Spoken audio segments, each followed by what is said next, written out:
આજ સવાર સુધીમાં હું મારી નાખીશ. કૃષ્ણ ભગવાનને ખબર પડી ગઈ તો એમને કહ્યું કે આ મારે કંઈક કરવું પડશે. એટલે પાંડવો પાંચે પાંચ સૂતા હતા. કૃષ્ણ ભગવાન ત્યાં ગયા રાત્રે 12 વાગે અને 12 વાગે જઈને કીધું કે ચલો નદીએ નાહવા જઈએ. રાત્રે 12 વાગે કીધું કે ચલો નદીએ નાહવા જઈએ. પાંડવો ફટાફટ દ્રૌપદી સાથે ઊભા થઈ ગયા, ટોલિયા લઈને, રૂમાલ લઈને નાહવા જવા માટે. અને એમના જે 5 પુત્રો હતા ને એ ત્યાં સુતા રહ્યા. અને એમને એમ કીધું કે આવું તો જવાતું છે રાત્રે 12 વાગે નાહવા?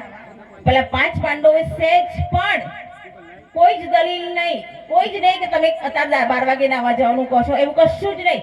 ઊભા થઈ કૃષ્ણ ભગવાને કીધું એટલે તૈયાર નાહવા જતા રહ્યા. અને પેલા 5 પાંડવોના જે પુત્રો હતા 5 એ ત્યાં બેસી રહ્યા, ઊંઘી રહ્યા કે આવું રાત્રે 12 વાગે નાહવા જવાતું હશે? આ તમારા કૃષ્ણ ભગવાન તો ગાંડા છે, અત્યારે રાત્રે 12 વાગે નાહવા જવાના નહીં, સવારે અમે આવીશું નાહવા, જાઓ. એ જતા રહ્યા. અને 5 પાંડવો ત્યાં પેલા 5 પેલા પુત્રો સુતા હતા. અશ્વત્થામા દોડતો આવ્યો ક્રોધમાં રાત્રે ત્યાં ઊંઘેલા છે એનો મારી નાખો. તો પેલા 5 પાંડવો જે રાત્રે નાહવા જતા રહેતા એ બચી ગયા અને પેલા 5 પુત્રો મરી ગયા. 5 પુત્રોને અશ્વત્થામાએ હણી દીધા. સવારે ઉઠી નહીં ધોઈને દ્રૌપદી આવે છે, જોવે છે તો પાંચેના ધડ જુદા. એને કહ્યું કે જુઓ રાત્રે હું કહેતી હતી કે નાવા